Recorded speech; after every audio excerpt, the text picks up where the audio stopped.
how to take your worship leadership to the next level. Let's be honest, most corporate worship is dreadful. Usually it's not because we realize that we're sinners standing before a holy God. Much of the time it's due to the fact that neither the worship leaders nor the experience they've sewn together are very engaging. I'm a follower of Christ.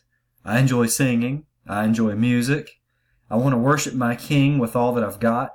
But more often than not, I have to force my mind not to check out. The following suggestions are based on my experiences and observations over the past couple of decades as both a participant in and leader of corporate worship. And so my goal here is to equip you to effectively lead the people of God into His presence. And to do this in 5 videos, I'm going to use the word level as an acronym. And here's where I want to take you. I want to talk about these 5 subjects, which I think will take your worship leadership to the next level. First, it's to lead with confidence and authenticity, which is what I'll talk about in this video. Second is to explain some facet of God's character or His nature. Third is a technique. Vary the tempo. That would save everybody a lot of grief. Fourth is encourage the men. And then fifth is to launch the set, the worship set, with a destination in mind, which lots of worship leaders don't do. So let's begin with the L in level. Lead with confidence and authenticity. Worship teams who never look up, frankly, make us uncomfortable. We're not at ease because you look uneasy. And no matter what you say, your body language communicates loud and clear. And speaking of words, when you fail to talk to us during a worship set, except maybe to pray, it feels downright socially awkward. At worst, you seem to be snubbing us, preferring to immerse yourself into the music. And at best, you seem afraid of us and just trying to finish the set before somebody throws a tomato. We're not going to throw tomatoes. So the next time you get on that stage to lead, ask yourself who is really in control. Is God sovereign or not? Did He put you on that stage at that time and that place to lead us or not? If He's with you, who can be against you? If someone laughs or yawns or thumbs their phone, so what? You are the leader God has appointed, so lead with boldness. Now, I don't want to just tell you this. I want to give you some practical suggestions. If you don't feel confident to lead, that's okay.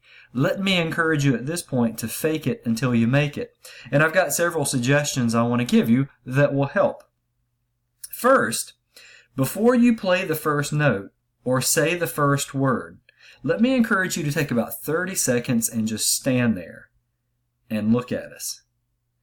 If there's in-house music playing over the PA, have the sound guy turn it off and just stand there looking at us in silence. This conveys the message that you are the leader and that you demand our attention. I want to encourage you, if you've never done it, go back and watch speeches by Dr. Martin Luther King Jr. This is exactly what he would do before he would speak. Many times he would stand there and look. I know it's uncomfortable, but it gets our attention. Second thing to do is make some small talk with the group and with individuals. Welcome us sincerely. Offer some encouragement to somebody who you know needs it.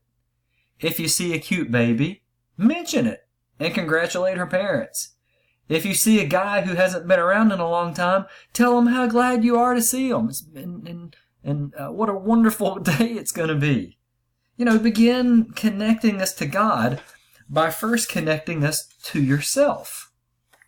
A third thing to do is to look at us, sing to us, and even speak to us during the worship set.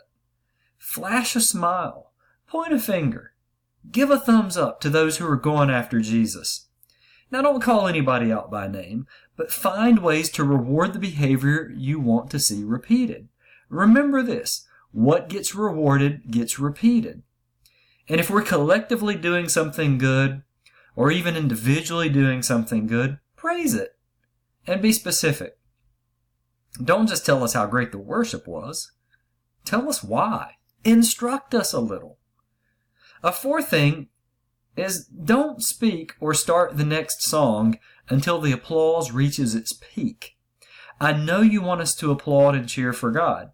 If this is true, don't cut us off in our applause until the noise of our enthusiasm starts dying off.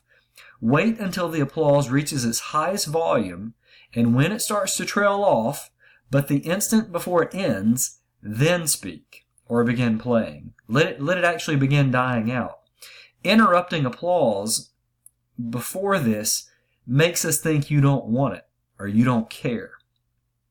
Fifth, plan more and speak on the fly much, much less. Nothing builds confidence like knowing what you're going to say and when you're going to say it. Nothing kills confidence like poorly executed, off-the-cuff banter. Nothing says cringe factor like failed humor or muddled inspirational moments, and I've seen it happen all the time. I know you want the Holy Spirit to lead your every word and gesture, but it's really not happening. And you're just blaming God for your sloppiness. Yes, there should be moments of spontaneous praise, but they should be accessories to thoughtful, well-prepared worship sets. I know that earlier I said fake it until you make it, but that only means you should do what's uncomfortable until you can default into confidence. I don't mean that you should pretend to be something that you're not. You may think that speaking to us in a breathy voice sounds mystical, but it's unconvincing. It didn't work for Professor Trelawney, and it's not working for you. We can tell when you're faking intensity and emotion. And frankly, it's hard to watch, and we're embarrassed for you. We pick up on those times when you slide into your words like Chris Tomlin and utter those pre-planned, extemporaneous filler phrases that you heard on the latest Passion album. We know because we heard it too. We know you. We want you to lead us. Be courageous, but be yourself.